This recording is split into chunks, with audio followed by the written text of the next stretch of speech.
దానికి ముందు స్వాతంత్రం తర్వాత ఆంధ్రప్రదేశ్లో దాదాపు 27 ఇరిగేషన్కి సంబంధించిన డ్యాములు అయితేమి, ప్రాజెక్టులు అయితేమి, బ్యారేజీలు అయితేమి, ఎంఐ ట్యాంకులు అయితే చాలా ఉన్నాయి అధ్యక్ష. ఈ రోజుకి దాదాపు 943 టీఎంసీల స్టోర్ చేసే కెపాసిటీ ఉన్నటువంటి ఆంధ్రప్రదేశ్లో ఇప్పటికీ కూడా డ్యామ్ నిర్మాణం జరిగేటప్పుడు ఏ ఆయకట్టు అయితే స్థిరీకరించి స్టెబిలైజ్ చేశారో అదే ఆయకట్టు ఇప్పుడు కూడా రికార్డ్స్లో కొనసాగిస్తున్నారు అధ్యక్ష. తర్వాత ప్రభుత్వ అవసరాల కోసం రోడ్ల కోసం ల్యాండ్ తీసుకున్నారు, ఇండస్ట్రియల్ సెక్టర్ కోసం ల్యాండ్ తీసుకున్నారు, ప్రైవేటు వ్యక్తులు రియల్ ఎస్టేట్ వ్యాపారం కోసం అన్నిటినీ కూడా ల్యాండ్లు తీసుకున్నారు, పోర్టులు వచ్చినాయి.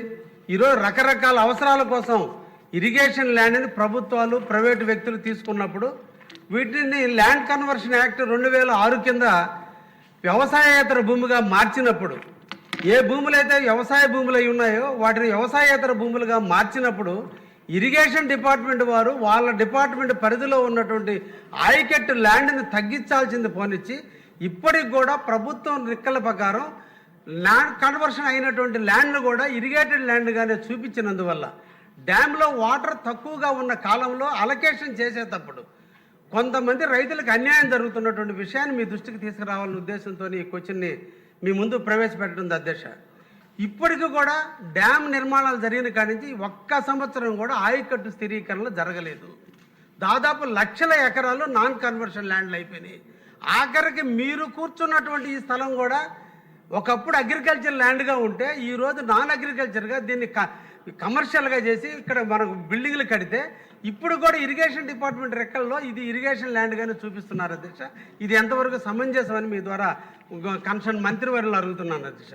ఇంకపోతే మా జిల్లాకు సంబంధించి అధ్యక్ష సోమశిల డ్యాము 75 టీఎంసీలతో 1989లో స్వర్గీయ ఎన్టీ రామారావు గారి కృషి వల్ల మా జిల్లాకి ఆ డ్యామ్ వచ్చింది అధ్యక్ష.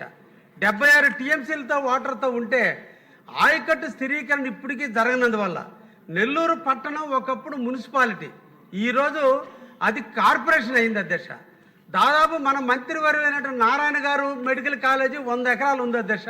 ఆ 100 ఎకరాలు కూడా ఇప్పుడు కూడా ఇరిగేషన్ ల్యాండ్ కిందనే రికార్డు చూపించినందువల్ల డ్యామ్లో తక్కువ నీళ్ళు ఉన్నప్పుడు అలకేట్ చేసేటప్పుడు డెల్టా ప్రాంతానికి ప్రయారిటీ ఇచ్చే టైంలో ఈ అగ్రికల్చర్ ల్యాండ్స్ అన్నిటినీ కూడా చూపించినందువల్ల వాళ్ళకి వాటర్ ఎక్కువ పోతుంది, ఐడి కింద ఉన్నటువంటి రైతులకు నీళ్లు తక్కువగా పోతున్నందువల్ల మేజర్ ఇరిగేషన్ కింద వచ్చేటువంటి వాటర్లో అలసత్వం వల్ల ఈరోజు సముద్ర పాలవుతున్న నీళ్లు. ఇక్కడేమో ఐడి వాళ్ళేమో పొలాల గట్ల మీద తిరిగి ఎండనక వాననక ఇబ్బందులు పడుతూ వాళ్ళేమో పంటలు పండించుకోవడంలో ఇబ్బందులు ఎదుర్కొన్నారు అధ్యక్ష.